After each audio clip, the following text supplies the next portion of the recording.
Hey guys, it's Joy here. Welcome back to my channel. I've got more inspiration for my Shark Week card kit, and I'm also going to be reviewing Olo markers. I used them for the first time on this video, so I definitely want to kind of talk you through it when I'm doing it. But let's go over this card kit. This is available for pre-order through May 14th of 2023 on my website at createitwithjoy.com.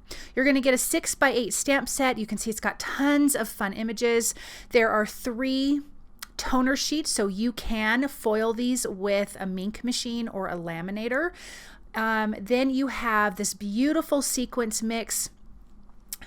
Marisha Dean from the Diary of Belle Rose created that for this kit. A piece of acetate from scrapbook.com. Then we have turquoise cardstock from Cardstock Warehouse with a pre-die cut piece, and then Mars green cardstock. So I am using the pop-up platform, or the platform pop-up die from Lawn Fawn. I have die cut 2 of these pieces from the Mars green cardstock. And I'm going to fold away from myself on all of the score lines. So you definitely need 2 of these because this makes up the whole pop-up die. Then you can see those little T pieces. I have 3 of those. I have die cut those from, I think that is from Paper Bag Cardstock. Let me just see really quick. Yes, Paper Bag Cardstock. And I'm going to fold 2 of those on the score line at the bottom, and 1 of them I'm going to trim off. So let's get this platform pop-up die together. I am using 1/8" Scor-Tape. This holds really, really well. I would suggest using a double-sided tape like this that's really strong. So I'm going to put a piece on this bottom flap. Then you have these little tabs on the side, 1 on each side. I'm going to put a piece of tape there. Now these are, kind of laying away from me, so because we folded away from ourselves, so you just pay attention to how these are laid because we will flip them over. A little bit of adhesive on that tab. So we're going to flip both of these over. I'm going to put that T-piece through that little hole. I'm going to make sure the T-piece is nice and snug. Remove the adhesive paper, press that down, remove the other adhesive paper on that top strip, and then I can fold that under and press it down, and now we have half of our platform pop-up. I'm going to do it again. So flip it over, slide that T-piece through the hole, pull it up, make sure it's nice and snug, remove the release paper and press it down, remove the next release paper. I like to fold it up and then tuck that top piece down to make sure I get everything nice and even. Now I want to add on only one side some more Scor-Tape. Then we have that little T-piece that we trimmed the bottom off of. I'm going to add a piece of Scor-Tape just on the bottom. We can adhere this to this side. I'm going to make sure that the top of the T-piece is above the score line. I'm going to adhere the 2 sides together, so I remove that release tape. I'm going to butt this up and then press that down. And then I can remove this release paper and fold this in half. I like to look at the bottom corners. This is just me personally, to kind of see where everything lines up to make sure we get a good, or I get a good straight line. And then remove that last piece, tuck it down, and then put that piece on top. And make sure you press everything down good because you're going to be opening and closing this thing. And now we have our platform pop-up die. Isn't that so, so cute? Now, in the platform pop-up die, you have these little hills. I die cut those from that same paper bag cardstock. This is the sand because we're making a cute little shark scene where he is building the sandcastle. So, of course, that's from my card kit. I did bring in another little stamp set for some little extra things, which I'll talk about here in just a little bit. More of that Scor-Tape right at the bottom, adhering it to those little T pieces that we had adhered into that the platform pop-up die. And now we have our little sand dunes, I guess, the bottom of the ocean. That's how I'm thinking. This is going to be an underwater scene. And there we go. Okay, now there is the platform pop-up add-on. This goes on the back. I am going to use the stitched wave borders to make a wavy line, like this is the top of the water. So I'm putting that on the top part to die cut before we fold on the score lines, if I could talk. So I'm going to take this die off, and then we have this fun wave sitting on the top and I think it's so, so cute. Now, before we fold, I'm going to add the Sunray background stencil with Hero Arts Unicorn ink. And as you can see, I added the ink to my work surface. I'm using a brush that's just dedicated for white ink, and I am going to do a little bit of the ink blending. I want this to be like the sun coming through in the water. So instead of this being like the sun rays background, I flipped it around, and now we have the sun rays coming in the sun through the water. In my Misty, I have my Neenah Classic Crest Solar White cardstock. I am using my stamp set, so I've got my shark and my sandcastle, and then from my favorite things, Island Shell-ebration, I'm using some seaweed and stuff like that. And then I'm inking this up with black ink, and we're going to get into the Olo marker. So first of all, you get half markers. So they come to you like this. So I bought all the colors I wanted in half markers. Then you have this little piece that I'm screwing in. Then you can screw this together. So each end of this marker is 2 different colors. And from what I understand is that you have the same amount of ink in half in this small size like this one as you would in, I guess, a normal alcohol ink marker.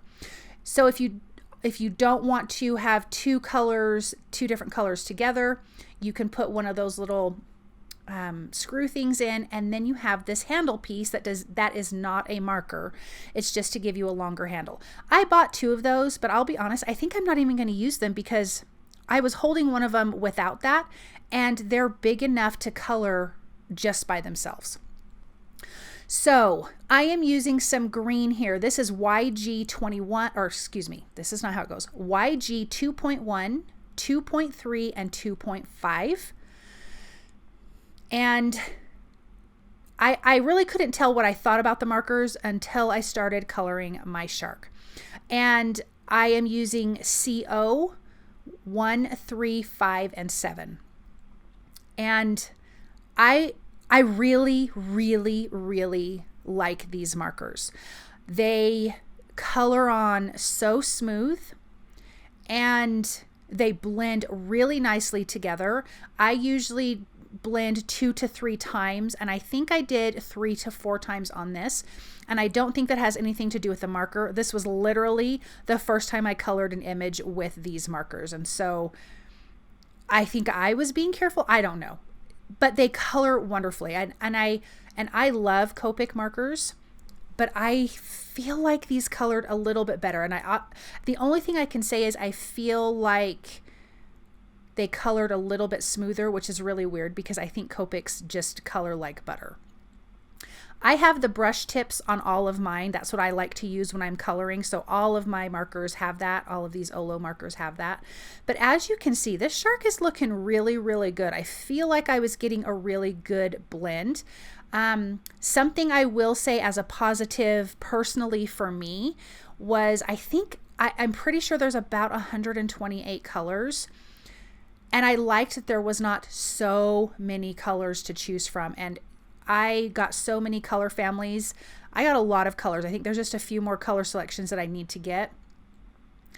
But I did like that. It felt less overwhelming. It felt like I could just pick these color combinations, and I've got a good green, a good light green, a good dark green. I got different colors of gray. So I will definitely be using them more, and I'll keep talking about them.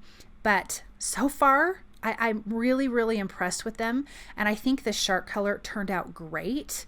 And then I'm going to color the sandcastle here, and that's going to look really, really good too. So if you guys have any questions for me, I'll answer the best I can. Again, this is my first time using them. I've been hearing lots of good things about them, and I absolutely love it. Okay, so for the sandcastle, I'm using OR 7.1, 7.2, 7.4, and 7.6. Now I will say, I'm calling them color families. That's just what I'm calling them. So these color combinations where you would have, light, medium, dark, and you might have multiples of those. Some of the colors have more in the color family than others. Not sure why, and I don't think it's a big deal either way.